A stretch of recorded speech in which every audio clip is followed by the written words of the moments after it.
Coming up this week on the Markcast. Well, whether you've been waiting 3 years, 5 years, even 20 years, maybe just a week, just like Ned Stark in Game of Thrones, I'm here to tell you the XFL is coming. And winter is coming. Special bonus episode coming to you today ahead of our live kickoff pregame show on Saturday, previewing everything XFL 2023 Season 1. First, we have longtime friend of the podcast. I think this is his third appearance, Kevin Seifert over at ESPN, ESPN's own, previewing everything you need to know about the XFL before this weekend. I think that, they're probably more or less where they hoped and expected to be. I think maybe I'm too cynical. I start the season with kind of lower expectations for what the quality of play will be, what the quality of the interaction on social media and social media content. It's same as in 2020, same as with the USFL.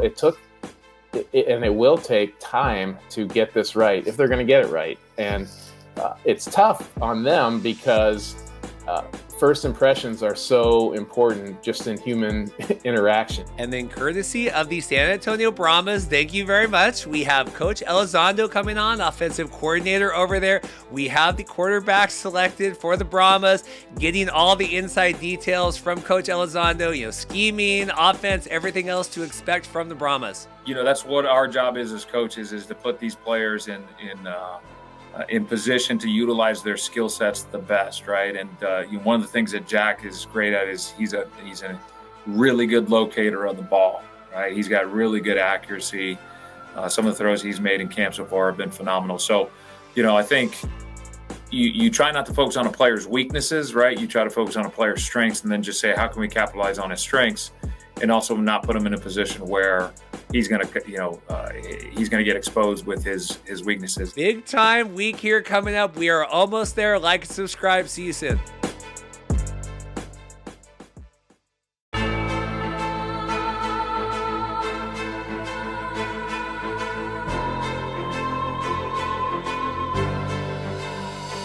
Hey guys, welcome to the Markcast. Reed here. Really going to keep this short today. Special bonus episode Thursday evening, Friday, whenever you're watching this. If you're watching this on Friday, we are probably en route down to Arlington, Texas for our kickoff show, but wanted to give you a special bonus episode this week ahead of our kickoff pregame show this weekend. So like and subscribe, make sure you're tuned in, turn on all the notifications and bells and all of that. We'll be going live 11 a.m. Central through 1 p.m. Central, right before, I think we have the Player 54, whatever game our show is going to be playing before the XFL Kickoff at Saturday at 2 p.m. Central over at Choctaw Stadium. So we'll be live 11 to 1. I already posted the whole guest list online. We're going to have the Mike Mitchells of the world. We're going to have John Vogel, Rick Saratella. We're going to have all the news hub writers, Evan and Matt Lyons. Anthony is going to be on there. We're going to have Vince, Alt Football Scout. Now I'm going to pull up the list because I don't want to forget anybody. The Professor Andrew Murray is going to be riding with me. We're going to have Eric Eager on. We're going to have Greg Parks joining us. And we're going to have Pat Ruffino. Going to be a lot of fun, so make sure you are subscribed. 11 a.m. Central this weekend, Saturday before the kickoff, and then your boy is going to be covering the game over at Choctaw Stadium. Very excited for that. Like I said at the top, a big show today. Kevin Seifert. Always appreciate his time coming on. 40 minutes with Kevin. Really appreciate that. Extended runtime with him. Kevin, just interviewing Russ Brand and everybody else. What are we looking forward to here for the XFL kickoff? Everything from Kevin. Really appreciate that. Then we are going to have Coach Elizondo coming on, a former CFL head coach. Back in the XFL now. Really have enjoyed following his path here and what he is bringing to Hines Ward. Everyone else in San Antonio. And then, like I said, Steven Montez, Seattle Sea Dragons, one of the quarterbacks there. Really appreciate that. We had on Ben DiNucci a few weeks ago. If you guys don't remember that, that is on the podcast feed. Hey guys, feature read update here. It's late in the day here on Thursday. Been working throughout the day, throughout this week to get Steven Montez on. Had him scheduled today. Steven's been in and out of meetings, and it's just not going to work by the time we got to get the episode posted tonight. We'll work with the Sea Dragons team here in the future to get him on. I appreciate their patience and flexibility and everything else. Still going to have Kevin Seifert on and Coach Elizondo. We'll get Steven on in the future. Hope you enjoy the episode, and we'll see you next time. Thanks. That's going to do it for me today. But before I forget, we have officially crossed 2,500 subscribers. So thank you guys all so much. Long time coming, getting here. Didn't even need the XFL kickoff to do it. We crossed it beforehand. Thank you guys all so much. So that means we are going to be doing our big giveaway. I will tell you everything at the end of the show. So if you want to be part of the 2,500 subscriber giveaway, check in at the end of the show, and I'm going to announce our next giveaway as well. So stay tuned. Enjoy the interviews. We'll see you at the end. Well, we talked to you, I think, a year ago. Then we had you on again, and now it is mere days away from the XFL kickoff. Kevin Seifert, how are you? Did you ever think we'd get to this moment? I thought we probably would. It certainly had to get through the NFL season first, and that seemed like that took a very long time. But the whole beauty of the XFL is it's right there waiting for you as soon as the NFL season is over. Do you think people upset with the end of the Super Bowl would like to know that holding penalty could be challenged in the XFL? I think they would on the surface if they found out like how that's actually going to work. I don't know. It's still layering another level of judgment on top of the judgment that was already happening. But I'm glad the XFL is doing this. I'm glad Dean Blandino is the one who is going to be heading it, because if anybody can sort of draw that line of what should be reversed and what shouldn't, it would be him. But I think people will find a way to be frustrated by that as well. Yeah, no matter what, always going to be frustrated. How has your offseason been so far? You cover the Vikings and everything else for ESPN. How is your life outside of kind of the XFL bubble? Yeah, it's quite a down. The Vikings had a wild season. They won 13 regular season games, set a record for the most fourth quarter comebacks, and including coming back from 33-0 to the Colts. So there was plenty to write about. Plenty of deadline stress to be had. But when a team wins 13 games and in the first year of a head coach, the one thing that guarantees is a pretty quiet offseason. So far, so good. We'll see what lays await for us here in the free agency period and once that starts and in the draft. But so far, it's been pretty quiet. Yeah, it'll be good. I think I'm a Commanders fan. I think we're still waiting for the Eric Bieniemy hire here. I think that's where our hopes and dreams lie right now. So yeah, and it sounds like that's his job for the taking if he wants it. It'll probably come down to him. And I know you're a Commanders fan. I grew up in Richmond, so I followed that franchise for a long time. I don't know if that's the best offensive coordinator job in the NFL right now.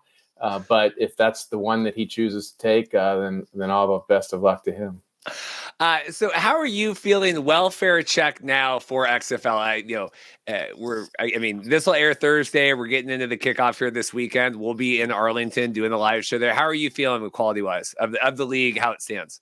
I think it's pretty much where I thought it would be. There's it's kind of a mad scramble, even though they had, same as in 2020, they had the 2 or almost 3 year run up to it, but that time goes by fast, and a lot of the things that really have to be done can't be done any quicker than if you had a 1 year run up, which forming teams, having practices, getting ready to actually play football, that is going to be a time crunch no matter what, how much leeway you had up to it. So I think that they're probably more or less where they hoped and expected to be.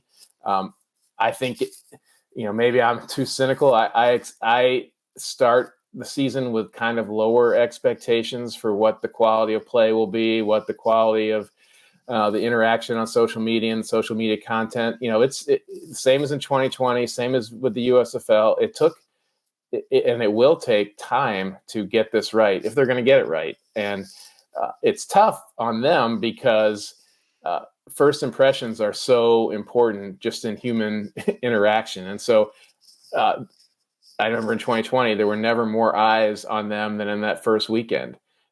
And that's a lot of pressure to have to put a good product and an exciting product and one that people are going to want to come back to see out there the very first week.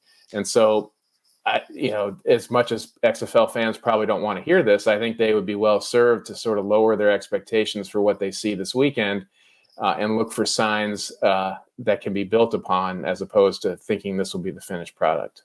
Well, yeah, I've been trying to talk to my wife Dorothy about that too, because we're going down and like, okay, what the hell is happening here? And I'm like, it's never it's never, same with the USFL last year. It's never as big as it is. The goal, right, is then you grow over the next 5-10 years, but you're never going to get that surge of viewership of just every man and woman that you get that first weekend.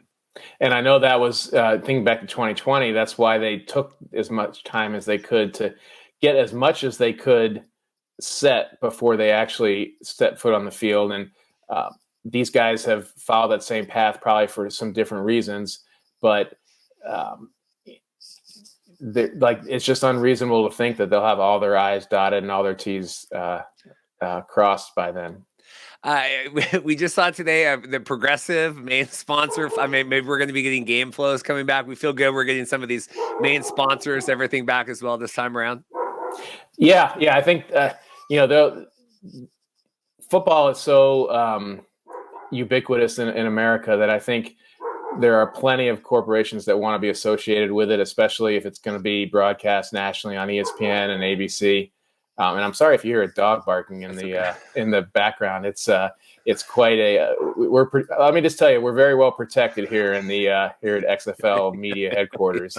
But I think they'll be okay corporate sponsor wise. But I also think that fortunately won't affect the viewer, the viewer experience, the fan experience. That'll just affect the pockets of the owners.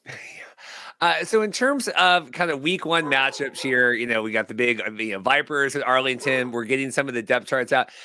Who are you looking at in terms of teams, players, individual people that you think might be, people that to look out for week one?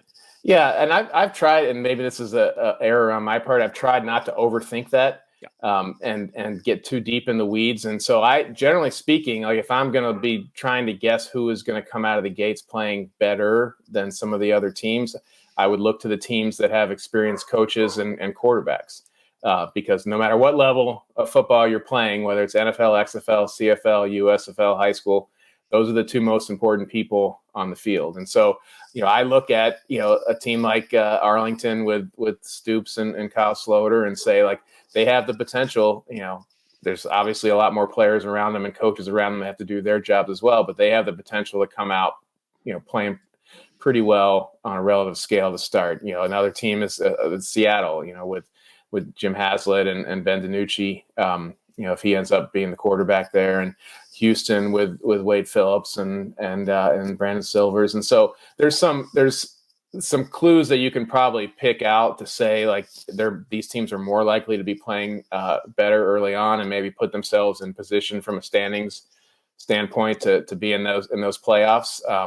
But so much is dependent on, how, teams are healthy and what sort of weird things that happen during the course of games and which ones can overcome them, which ones have a better idea of how to manipulate the rules in their favor, which ones have the best game management. But if you just judge it on those two most important things from 30,000 feet of any football team, that's kind of how I lean. Yeah, it's kind of, and with the Renegades, I'm looking here. I think that Orlando has it too. We're getting these depth charts out. It feels a little CFL where it's like, we have this quarterback or this quarterback in the CFL. I think it was 2 years ago. We had the big, it was going to be Michael Riley or Nathan Rourke. We don't really know. Feels, and I don't know if that's game trickery or if that's just we really don't know. We're still kind of working through it, but it is kind of interesting. More of the latter is my guess, and a couple of things there. One, it's very possible that there's not much difference between some of the quarterbacks on these teams in terms of, we think in terms of the NFL where you have, you're going to have Aaron Rodgers and Jordan Love, and there would never be a question about who you would start. But I don't know that the quarterbacks and the way they're distributed, if there's a huge difference between quarterback 1A and 1B. And so it's possible teams will use two. There's no rule in football that says you can't use two quarterbacks. It's never really worked. It's generally frowned upon. And you usually do it if one of them has a very specific set of skills, but you never know, how different coaches, there's a lot of first-time head coaches in the XFL and may or may not feel obligated to follow convention. And so that's a possibility as well. And also to recruit some of these quarterbacks, I don't know that they necessarily had to make a contractual promise, but generally speaking, especially in a competitive situation with the USFL, you need to give people an idea that they're going to have a chance to play, or that they will play, or maybe they pass on your offer and look somewhere else. And so that is also a possibility that, hey, like if there's not a huge difference, let's get as many different quarterbacks on the field as we can. Well, a couple things. Yeah, I think I would like to know what they told some of these quarterbacks, because we see like, Brian Scott upset, right, that he was going to be QB2 or 3, Ryan Willis leaving. But also, we've been talking about this in our group chat. Like, keep in mind, just because it's the week 1 starter, that does not mean that is the season starter here. No. I mean, and like I saw a lot of people, why is Luis Perez starting over Brett Huntley? It's like, well, because Huntley didn't come in until he just got there. Yeah. So, I mean, like this is not set in stone for the duration of the XFL. No, and you can look at the USFL last year or the XFL in 2020 and just see how the quarterbacks differentiated from the end of the season compared to the beginning. And in some cases, I think back to 2020, and the Landry Joneses of the world, he got hurt, but there were some other, I think, quarterbacks that just were being counted on. Matt McGloin, I think, and it just didn't work out, and so there was no reason to keep going through a 10-game season with the same guy, when it's not going well. And so, and that's true at any level, but when the quarterback talent pool is probably more horizontal than it is in the NFL, it's certainly easier to go to the next guy. In terms of ESPN, we've gotten a bunch of stuff, and there was like the media call. I think it was the day after Valentine's Day. I was going to be on it. I was a little tired, a little tired after being out with the wife. But we have the Player 54. We're chasing the XFL dream. It had kind of been leaking on the TV listings, and then they finally announced that. They announced today the XFL Today show that's going to be hosted with Jason Fitz, who actually just followed me back on Twitter. So that's exciting. We might have to get him on the show. But thoughts on now, like we're seeing the ESPN marketing machine here. Yeah. And I think this is, and I know there was probably some frustration that there wasn't a lot of knowledge of this earlier.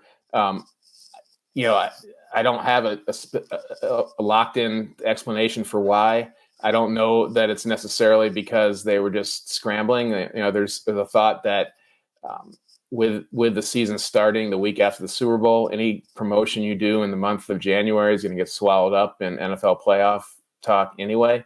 And so you're seeing a lot of things being rolled out this week at the last minute that feels last minute, but it might also be sort of a strategy. I think more likely a strategy of like getting things front of mind to people and having substantive things to talk about in the days leading up to the opener. And so, I kind of feel like, just from a larger sense, that like this is kind of what they envision themselves as. I think the 2020 XFL was pure football. Like it was, they were marketing to pure football fans, and the idea that there's hardcore football fans who really go in the morning after the Super Bowl and want more football. And this iteration has followed the calendar for sure, and we'll try to capitalize on that, that perceived momentum of before people start looking elsewhere for their football fix, or sports fix. But I also think that they're kind of like a content, company where football is going to be the primary content delivered. And so just a little bit of a different perspective in terms of what they will emphasize and what they're about when you see these the docuseries that they announced. And there's going to be and I don't know a lot about the XFL Today. I'm guessing it'll be sort of modeled after the NFL Live and those sort of things where you talk about the goings on of a given week. But I also imagine it'll be more entertainment oriented than maybe we would have seen in 2020, because the owners are from the entertainment industry, at least 2 of the 3, and the other is Redbird, obviously a sports investor. And so I think we'll see more of that. I think that's kind of what they envision. Just not that they haven't come out and said it, but just based on their actions, that's what we see being a priority for them. And I don't necessarily think that means that football is not important to them, because just like on TV or just like movies, the content has to be good. Content is king, or the whole delivery service is moot. And so I just think that sure seems to be sort of the way they envision this thing moving forward as a business. Well, it's important and to have the XFL Today show. The Player 54, that's kind of like the USFL United by Football. It feels like a little bit here. We have our Hard Knocks, but they hired this Josh Lewin as well. Right? Am I saying that right? Lewin. Yep. Yeah. So he's like the staff writer. He's doing a podcast. We're doing this XFL Today show. Like, I think it's very important for the league to exist outside of Saturday and Sunday. With the USFL last year, it was like, come Sunday night, you did not hear about the USFL at all again until like Friday afternoon. Okay, we're getting whatever. Challenges of that, because like you said, you cover the NFL, like that never ends, and not that the XFL is ever going to be as all encompassing, but you need to have it exist outside of just the games. And they have to build it somewhere, and so you have to build the foundation. And so I have no idea what the numbers of those shows will look like when it's all said and done, but you have to start. You have to start building awareness and seek out people where they are. I think is, I'm sure, something that they're trying to do. And the XFL. I think the idea of the XFL fans is that they're very online, and so and as you know better than anybody, there's a robust group of people who kind of generate a lot of the information and content that's known publicly about the XFL, and it's just through online sleuthing and discussion and that sort of thing. And so a lot of those shows and a lot of that content, I think, is to recognize that's where a lot of the base XFL fans are. They have to build it out beyond that, but you have to sort of connect with those base people to get that information out flowing. Have you read any of the new staff writers' XFL articles yet? A little bit. I saw a little bit of Josh's stuff. I actually went many years ago in the late 90s. I covered the Orioles, baseball Orioles, and he was I think he was like the host of the pregame show on what was called Home Team Sports then. It's now kind of Comcast or whatever. So I knew him then. He's a very enthusiastic announcer. I didn't know he wrote, but he was writing some stuff now. And so, but again, that's like they're looking. That's the profile of the type of, I think, information and content that they want out there. Somebody from whose background is I think he went on to announce NFL games and Chargers or maybe the Padres and some other things. And so somebody who kind of comes at it from that perspective. I don't think that they necessarily want like a hardcore reporter or because they can release the information that they want released. But Josh, I think Josh, I remember him being a very hard worker, very friendly guy, and I think he'll be engaging online with people who want to engage if that is set up. But I didn't get to have any huge takeaways from what he wrote, I guess. I didn't know. There's been lots of time. I mean, I'm someone, I do a 2.5-hour podcast every week, but some length to some of these articles. And I mean, I host a Markcast. They're interesting. They're interesting articles. We had some factual errors. Like like we're coming in like this is this is a world here. This is a world, and like this is kind of what's going on. So interesting there.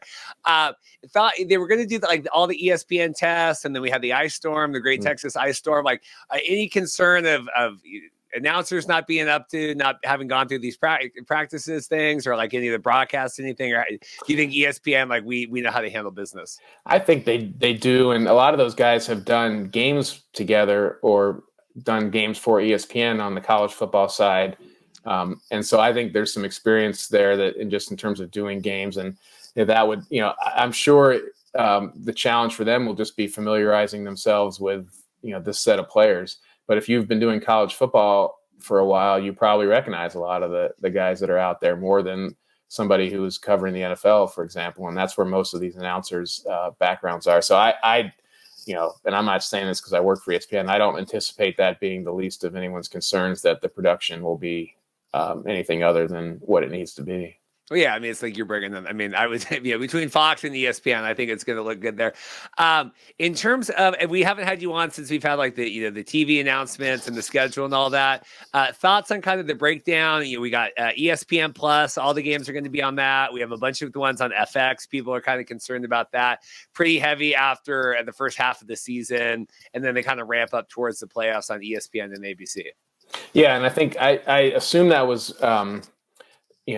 by design to a certain extent, that because I remember talking to people in the industry and outside the industry in 2020 that yes, the ratings did slip every week after the first week, but they were just getting ready to hit in that second half of the season a bunch of, not cable, it was Fox or ABC or the the big ESPN, and so the idea of building up momentum towards the playoffs and frankly, like giving these teams a chance to get their on-field acts together, not behind the scenes per se, but maybe in front of a few less eyes might not be the worst thing either. So I don't know exactly what the strategy was there, but I think that makes sense to, there's no sport that I can think of, no league in America at least, that where the first half of the season is more interesting than the second half, and so if you need to budget things out and you need to put things in different places,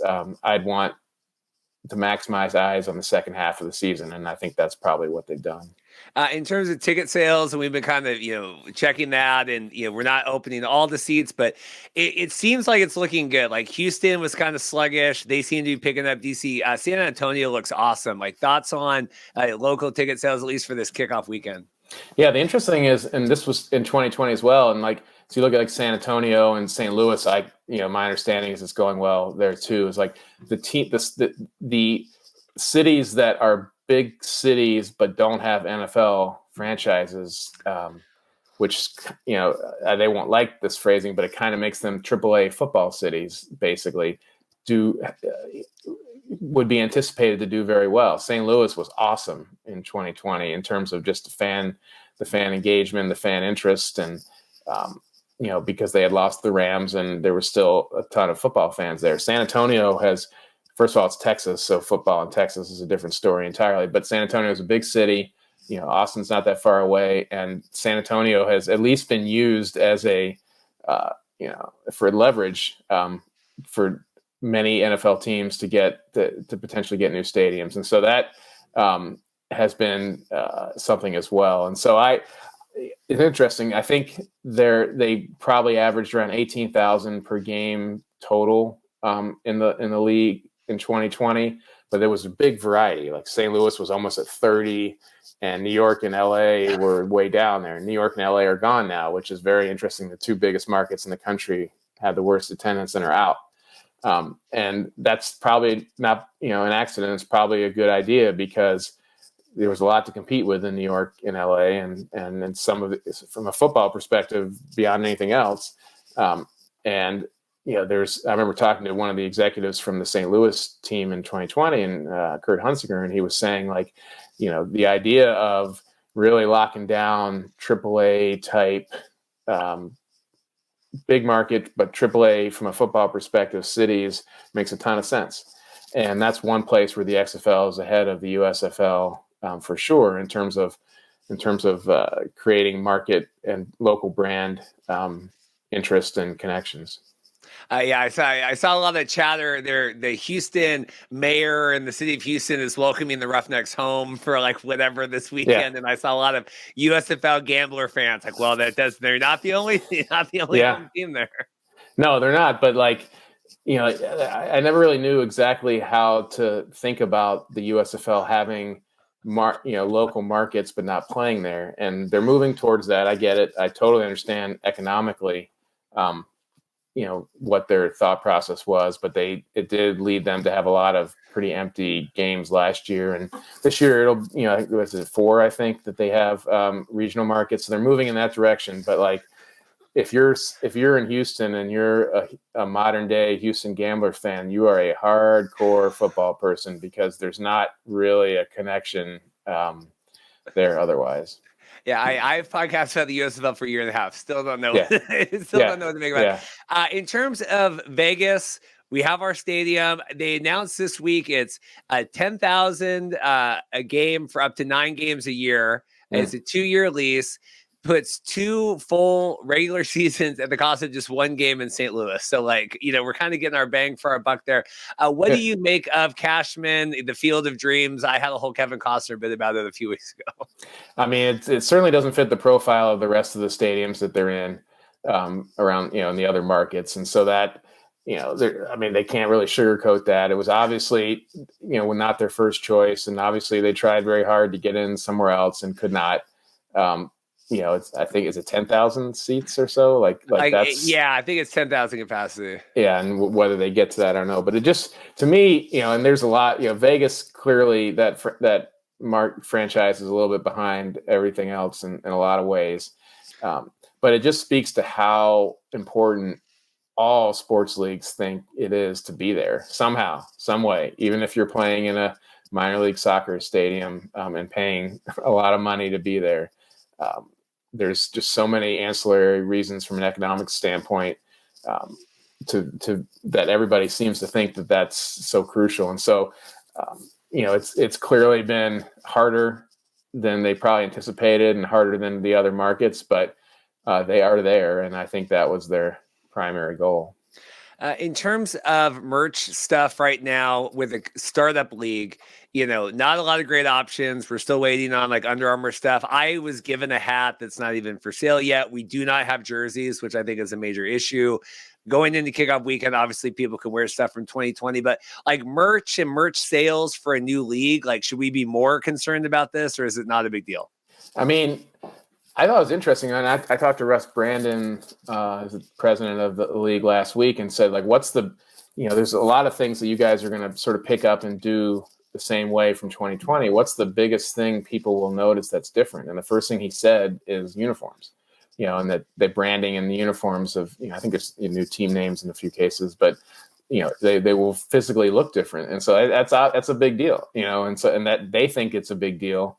Under Armour is the manufacturer. And so they're not necessarily in the NFL space for sure. And so they have the opportunity to break in there at a high level on the football side. And so and having people wear jerseys around towns, like if the local connection matters as much as they say it does, and it's going to, you'd want that, and you'd want to be sent, giving away a bunch and having people, quote unquote, modeling them, having players wear them when they come in to visit, as they have been during training camp. And so I don't think it's like going to mean that they have to cut back their spending, that their revenues are going to drop and they're going to have to cut back spending. It's not going to hurt them economically, but that's the first thing he said in terms of like, what is going to be, what are people going to notice first? And so to me, that tells you that that's, an important thing to them. Well, the other thing, and I don't know, I doubt you have inside knowledge on this, but an interesting fact is at least 3 of the teams have taken their media day photos in practice squad jerseys, which some people are like, hey, are we going to have these in time? I mean, I know we have like supply chain things still and Under Armour and everything. Like, what do you make of that here? That it feels very close. Yeah. And that could have been as simple as somebody scheduled photo day without knowing that the, uniforms hadn't gotten there yet. I don't know the answer to that. But I guess it would be on the top 10 list of things I'd be shocked about in sports if all 8 teams didn't have their jerseys ready, for this game. I think if there was any concern about that, I'd imagine a call from Dwayne Johnson might speed that along. A couple more here. I'll let you go. I appreciate your time today. We're getting depth charts out, roster, kind of all that stuff, injury reports. It's basically, and I've been posting them online, and we get a lot of like, where are these? And it's like the media people are sending them out. Like, we're not posting them. Like, we're making them available. It doesn't feel like it's public knowledge, but it is public knowledge. Like, what do you make of that? And trying to, we still are trying to engage fantasy people and sports betting people and all the people that kind of need to know that information to do what they do. So I guess I wasn't totally blown away. Like, they were sent to us either yesterday or 2 days ago, I think, the depth charts. And I guess I wasn't blown away that they weren't ready until now, because, you see that in the NFL level is like that they hate, coaches hate giving up that information, not necessarily from a competitive standpoint, although it could be, but mostly because they're hosting a competition here to see who's going to start and who's going to play and what the order is going to be. And they're not ready to declare a winner yet. And some coaches like to say that, like there's never a winner. They're always in competition. But I also think that like when you're starting in a first year, like that's the kind of information, you can't necessarily count on there being XFL beat writers at every, especially with training camp being in Texas. Like even if you're if the St. Louis Post-Dispatch hires a beat writer to cover the Battlehawks every day, whether they're going to be down or allowed into practice, I don't know. And so like that, is information that you'd want to send out. And I was, you alerted me to it, and I guess the Seattle, XFL Twitter account, was kind of going back and forth with some fans over the depth chart issue. And I went back and found that thread, and I was shocked at that exchange, to be completely honest. Like, I think at one point they said, well, you could always just watch the game. I mean, like, come on, like you're trying to get people to watch the game by providing whatever information you can about the team. And I don't know if that just reflected what one person doing Twitter for that team thought, or if that's their company policy, that like, we're not going to focus on the things that are important to most football fans. We're just going to tell a story about a game. Then like seemed unnecessarily confrontational and like dismissive. You should never dismiss fans, whether you're a reporter or you're a podcaster or you're an NFL team or anyone like those. I mean, as long as it's within reason, if a fan is telling you, you have to run the ball 500 times in a row, then you can dismiss them. But like, if they're making anything close to reasonable questions, asking reasonable questions, suggestions, do not dismiss them. You might want to explain why you don't have it yet. And to say that you're not focusing on who the starting quarterback is not a good answer, because that is, your coach is definitely focusing on that. The players are focusing on that. The broadcast will focus on that. So I was surprised to see that. I hope that's just kind of like maybe a little bit of a misguided back and forth on social media, and not representative of what the attitude towards discussing the football part of this league, and B, the attitude towards fans, because that would be a mistake. Well, it's interesting to me, and both the USFL and the XFL, I think, are guilty of this. I've just said, like, I don't always know if they know their place in, like, I think some people in the XFL, like, we are a top, 6 sport, whatever, or that's where we're, and like, we did a whole thing last week, and like the People's Bill of Rights, and what do we want from these leagues? And I said, I think right now you're a little more CFL. Like, we need to engage, we need to like tap in, do local fan building. We're doing the Houston thing. And part of that is this fantasy and sports betting. And the number of people that I interviewed last year that didn't give 2 craps about the USFL, but watched it every week because they could bet on it, do fantasy on it. Like, anything you can add, like, to this show, like, let me get Kevin, let me get Coach Elizondo on here. Like, let me get as many things as I can, because maybe there's 10% of it that gravitates towards you. Like, I would lean into that. I think they still have not announced, as we record this, their fantasy betting data partner. It's only 2 days till kickoff. Yeah, and I published a story this morning, just sort of, here's what you need to know about the XFL, and it occurred to me after I filed it that I didn't mention fantasy or gambling, and that has, that's ubiquitous in all sports now, and so I'm sure it'll be an element of it. What they're waiting for on it, I'm not sure.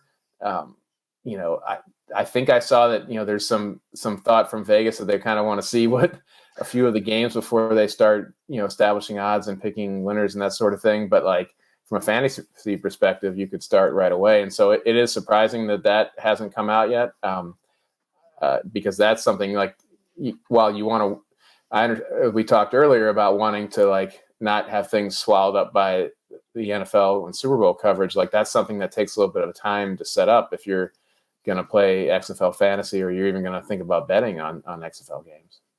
3 questions for I'll get you out of here, I promise. What do you make of we have it in here as pot shots, but like, USFL is kind of, they have their big commercial, and like, this is not a Hollywood league. During the Super Bowl, they had, and I was very upset about that. I had a couple of beers, but I wrote a tweet about, they talked about, real football is coming back in 8 weeks. And you're like, I mean, all these leagues play and we cover all this stuff. Like, and the XFL really has not engaged at all in any of this. What do you make of kind of the sparring?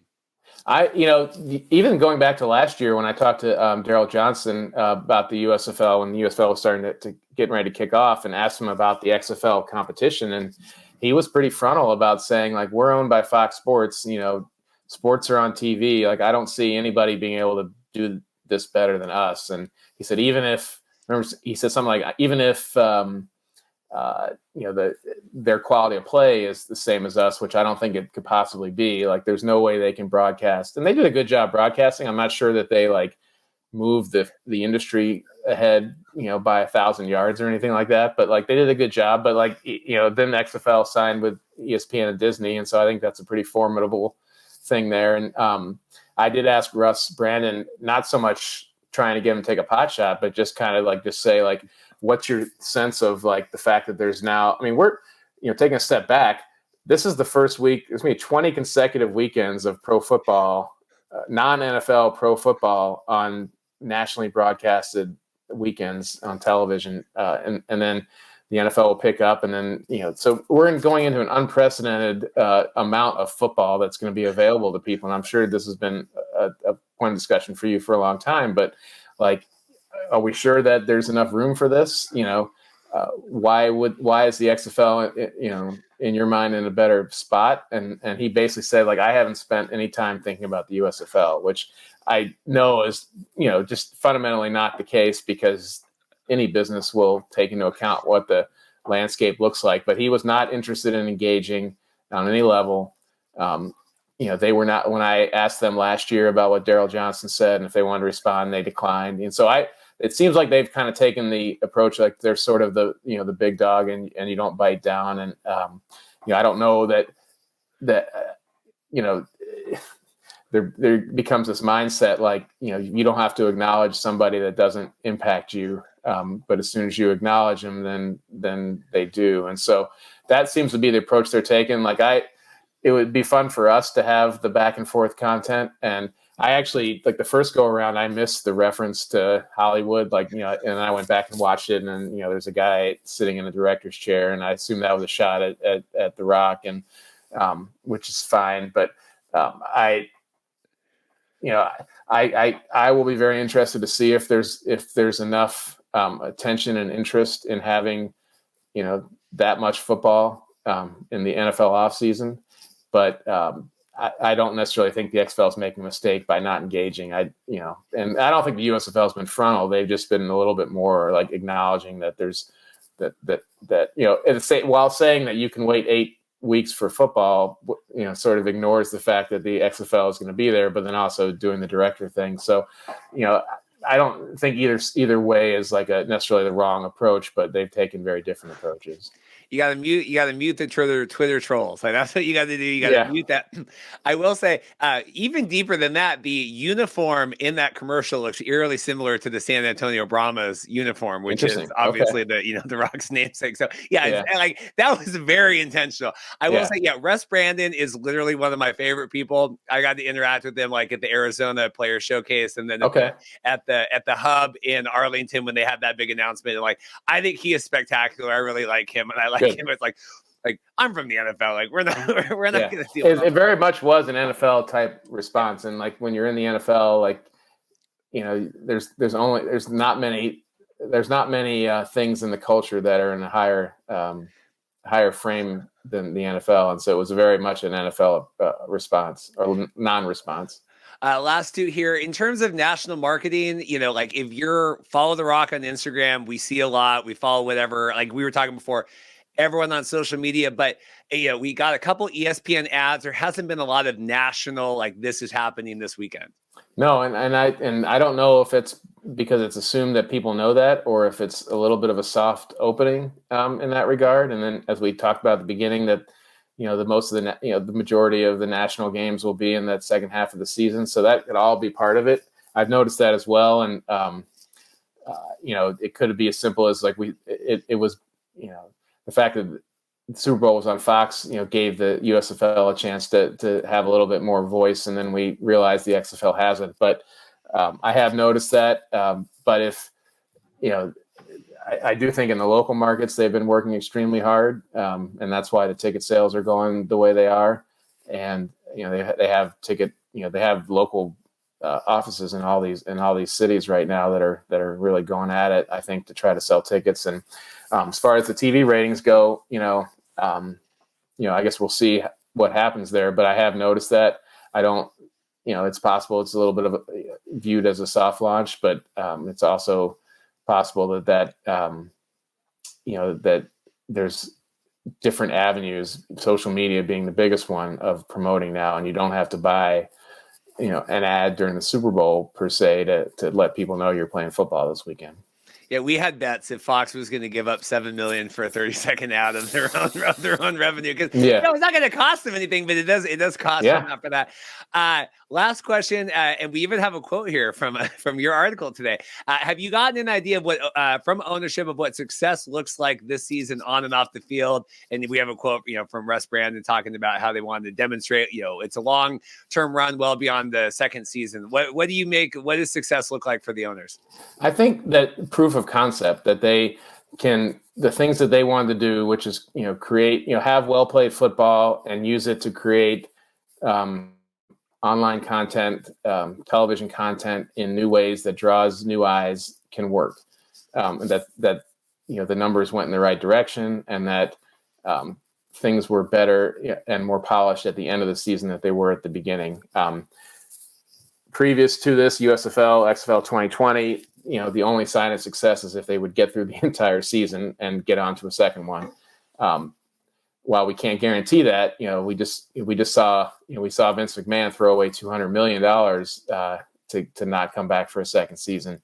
All indications are that the way they have built this is that's not like in doubt whether they would come back for a second season or not, at least not at this point. And so, to me, like, what I took from what he said was that they want to, like, a successful season would be that what they've envisioned as far as on the field and in content delivery, that there's a market for that, and that they can tweak what they do this year in following years and make it better.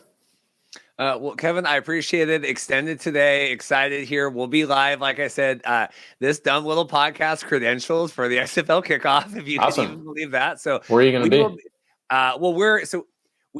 We'll be there for the game in the press box, but we will be live across.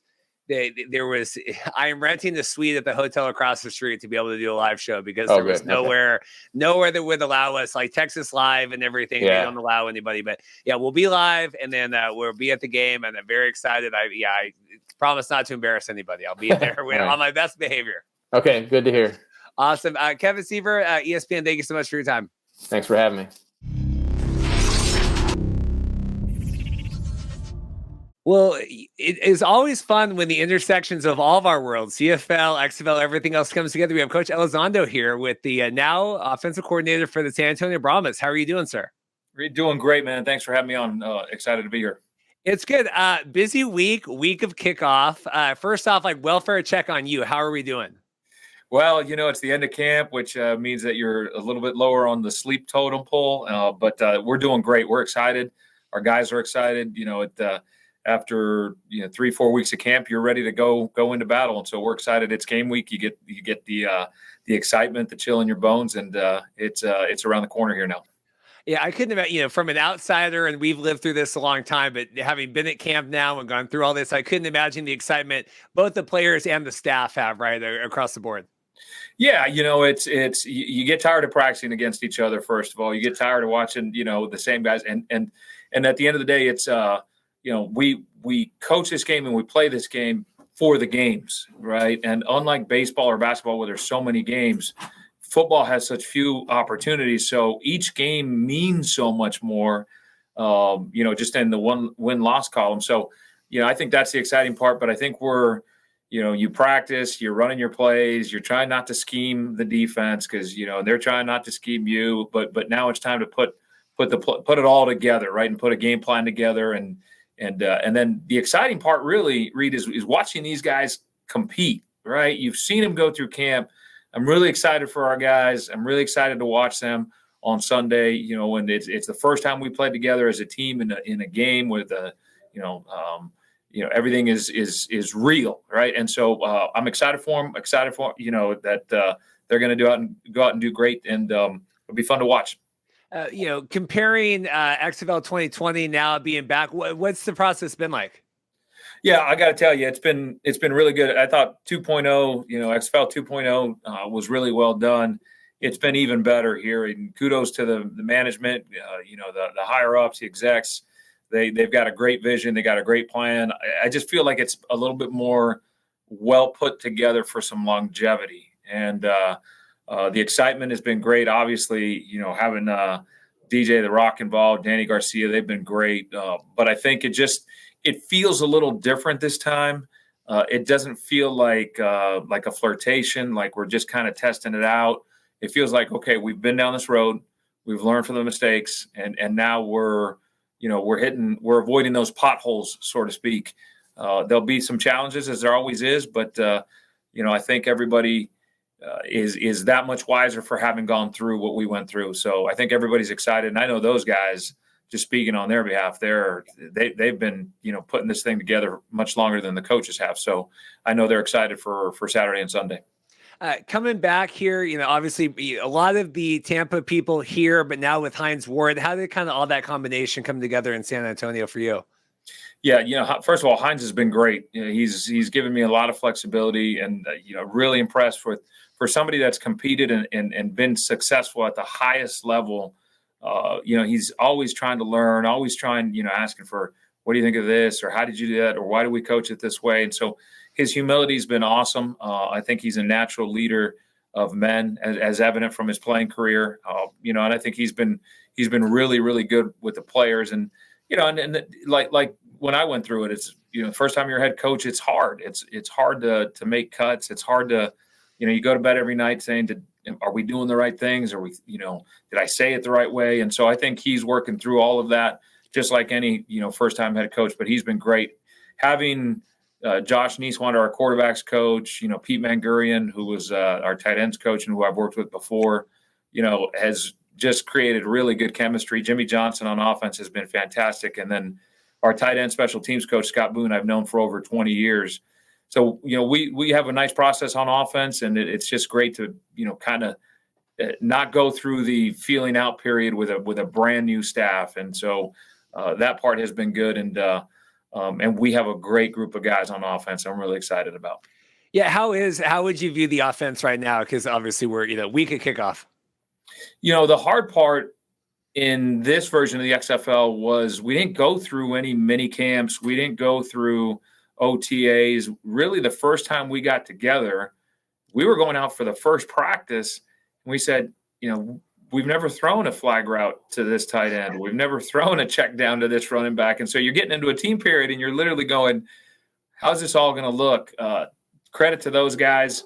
They took the meetings that we had, in the offseason on Zoom, and they came in ready and prepared. And just the growth of that has been phenomenal. But I think over the last couple of weeks, guys playing with each other, guys getting that feel for body language, that chemistry of communicating up front has been really, really good. But for us, it was a little bit different because whereas you normally come in with your full playbook ready to go, and for us, it was we kind of got to get to know these guys and what their strengths are and what they can do, what we want to, how we want to manufacture and guide the offense in that direction.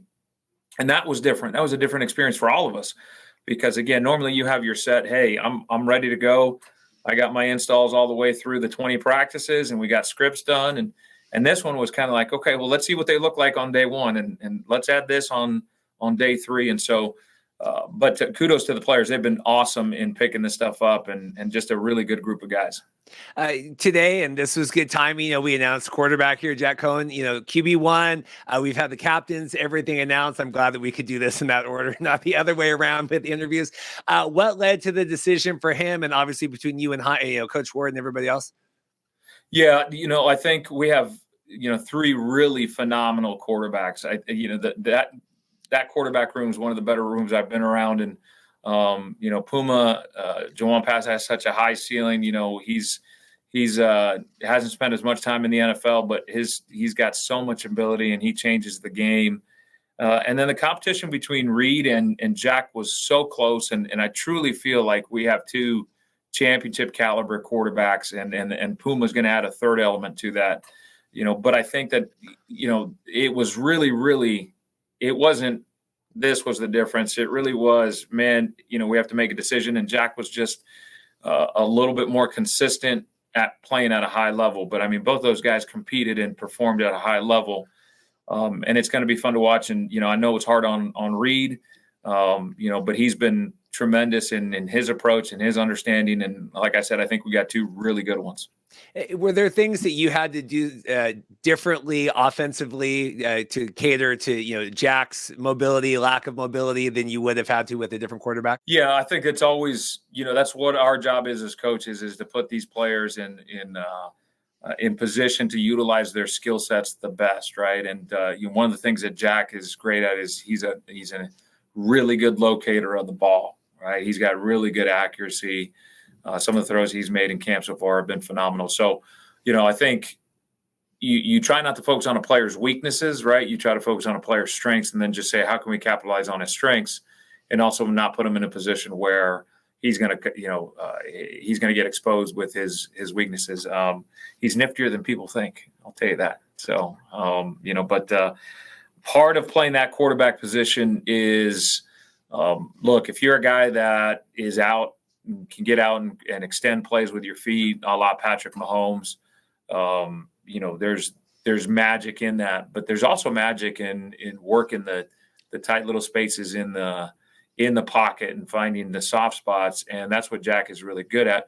And more so, look, if you're a quarterback that's not as mobile, you better know exactly where everything is. And that's one of the things that he's great at, is just knowing where every route distribution is and where guys are, and being able to hit his check down on time and listen to his feet and get the ball out and not put himself in a compromising position.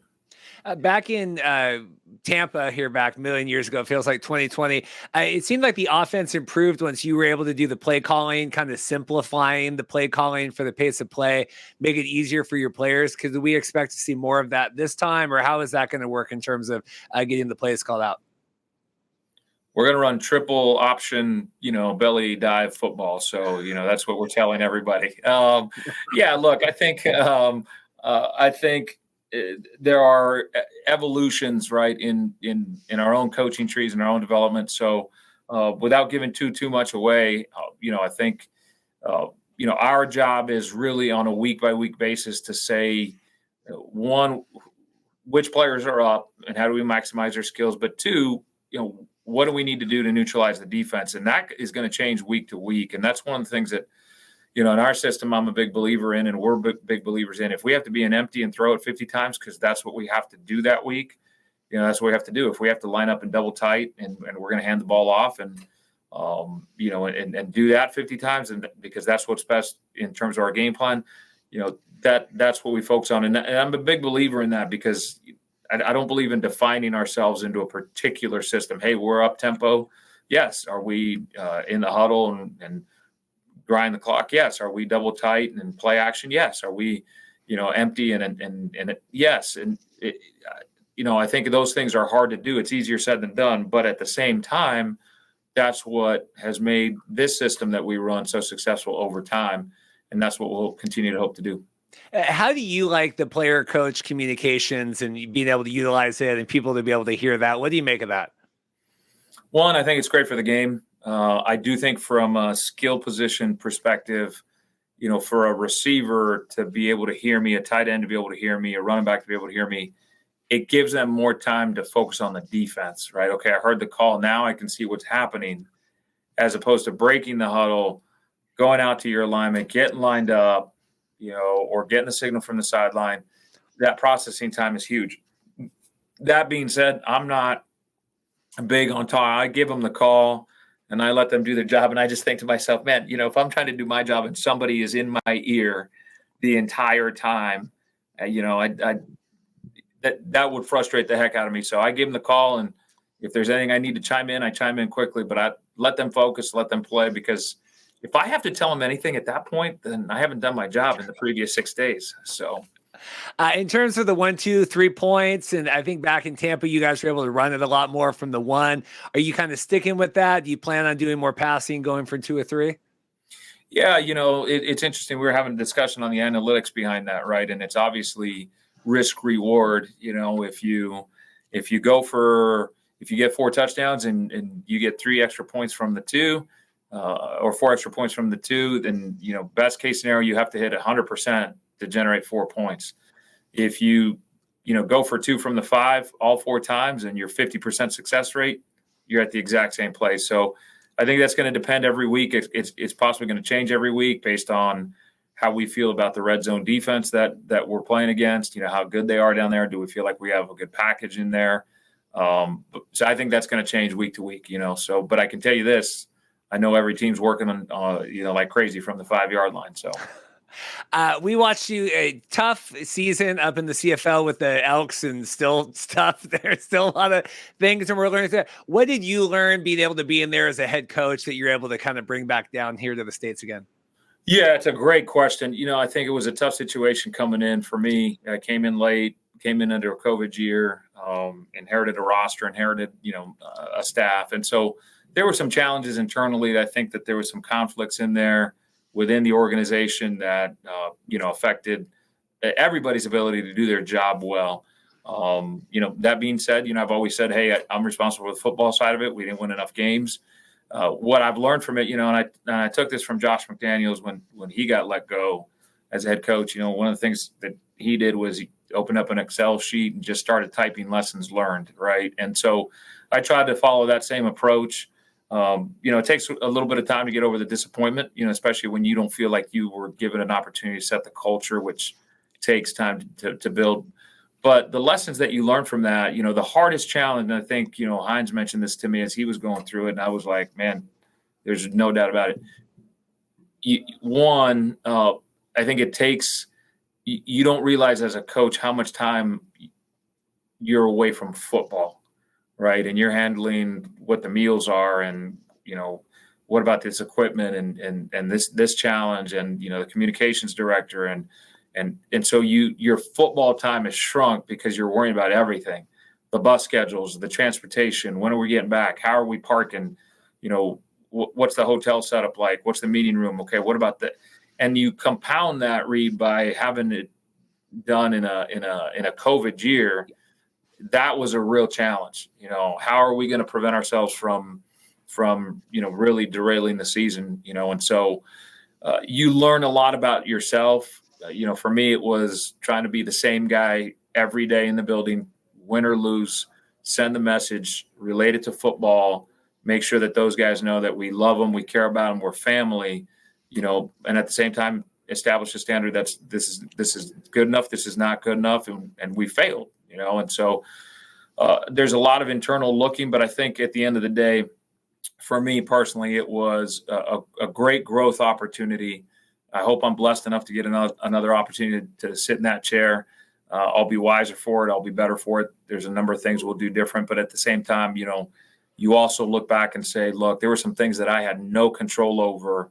And so you can't beat yourself up for those things. You have to say, these were decisions that were non-football decisions and you control what you can control. But thankful for the opportunity. Brock and I are still real close. We'll always be close. But unfortunately, it didn't go the way we wanted, and that's part of life, and that's part of what we teach our players. It's how you respond, how you get ready for the next adventure, and that's what this one is. And I couldn't be more excited to be here. Last question for me. I appreciate it, and people don't know the laptop died kind of in between. This wasn't coach's fault, but we're doing this. I appreciate the extra time. We saw, and even when I talked with Danny and DJ down when they did the Arlington Hub announcement, talking about really embracing the Hispanic, Latino speaking. We're in Texas. We want to involve all these different cultures. We saw you when you were announced do a Spanish speaking kind of introduction to fans. Are you looking forward to kind of growing that, utilizing that, and kind of building on that fan base as well, using your abilities?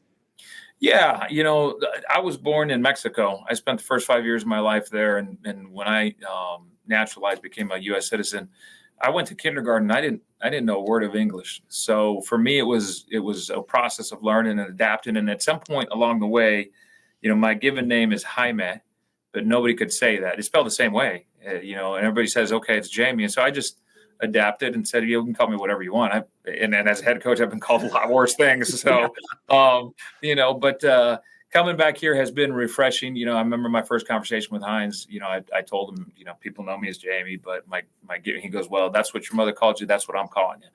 And that's been kind of refreshing, to be honest with you. Because you forget that as a coach, you get a chance to impact so many people that are not in the building. And if I can influence, players from whatever country, whether it's my home country in Mexico or here in the States that come from the Hispanic community, that's a blessing in itself, and something that I would love to continue to know and continue to grow. This game has truly become international at all levels, right? And so football is really, really growing. And if I can be an ambassador to the people where I come from or anybody else, then I will gladly embrace that role. Well, I really appreciate your time. I think it's great. Good face. Like I said, for people, our listeners follow everyone from all the leagues, and it's great to have you now back in the XFL, able to track all that. And I think the Brahmas are looking strong here coming in, and, ticket sales and everything. I think it's going to be good. Yeah, there's only one thing, man. You got to change that Dragons flag back there to a Brahmas one. So, we'll get you taken care of. So. Yeah, I got a lot of old rock merchandise I need to find that has a very similar Brahma on there. I need to go pull out of my closet back when I was in high school. It was great seeing you, man. Thanks for having me on. Thank you so much. All right, take care. Huge special thanks to Kevin Seifert, ESPN's own, coming on. Extended interview today with Kevin. Really appreciate that. Really appreciate the San Antonio Brahmas team providing Coach Elizondo. I've been trying to get that for a while. Really appreciate the patience with that. Kickoff week, there's a lot of stuff going on, so it means a lot. All the teams, all the media people have been great to work with, so thank you guys all so much for that. Before I go, this is how you can enter to win the 2,500 subscriber giveaway, and then we're going to be announcing our next giveaway here, which has been scrolling on the screen the whole time, but we will officially announce that. If you want the coveted, Brian Scott signed Spring League football, that is prize number one. That is the grand prize here. Played, this is the Veterans Day, Spring League football. Could be a collector's item someday. We don't know, where Brian's going to end up here, what's going on. But if you want to win that, and then I have 4 authentic game-worn Spring League jerseys. These are all size large. It's a tight large. So I probably in my normal life wear a medium or a large. I'm like a double XL. These are very tight. Might be more of a frameable item. Jenna, you might be able to rock it off here. But we have 4 of these. These are all size large. We have, it's not Brian Scott's, but we have number 15 Spring League Generals jersey. And then we have 3 blues. We have like a number 16. We have a number 2. And then we have a number 23 on there. So if you want any of these, they're all really good condition, all size large. And then, like I said, the football. This is how you're going to win. Comment on the video this week, and you say, comment football, Generals jersey, Blues jersey. And you can enter to win all 3. You can enter to win just one, but enter the ones that you want, size large, football. I say, Reed, I want the football. I want the Generals jersey, Blues, whatever. When I get back in town, I'm going to be out of town next week. Got remote interviews, all that stuff scheduled. But when I get back in town, we'll do the giveaway. But this is how you're going to enter to win the 2,500 subscriber giveaway. You have to comment on this video. That's the only way you can win. And then I'll draft and we'll do a raffle and do all that stuff. The next giveaway, our goal, 3,500 subscribers by the end of the XFL season. That's 1,000 subscribers, but I think we can do it. If and when we cross 3,500 subscribers, you get two tickets to the championship game of either the XFL or the USFL, because the equal opportunity here. So we'll get to that point. But like and subscribe, share this video with your friends. Please subscribe. Labor of love here. Watch the video, share them. Really appreciate that. But that's going to be our next giveaway. 2 championship game tickets to either the XFL championship game, wherever that's going to be this year, flights and all that not included, but 2 tickets, or you get 2 tickets to the USFL game, and I'll get you good. You're not going to be like back row here. We're not going to do like, who is that? Jordan Love's mom at Arrowhead in like the back row. Not going to do that. We'll give you that, but get in on the 2,500, get this stuff out of my office, please. And then we'll do that 2 tickets for when we hit 3,500 subscribers. Crazy week, traveling tomorrow. Should be fun. A lot of work. Appreciate everyone's support. We'll see you in Arlington. Next time we talk, it will be XFL. The next time we talk, it will be XFL Kickoff game day. So we'll see you soon. Thanks.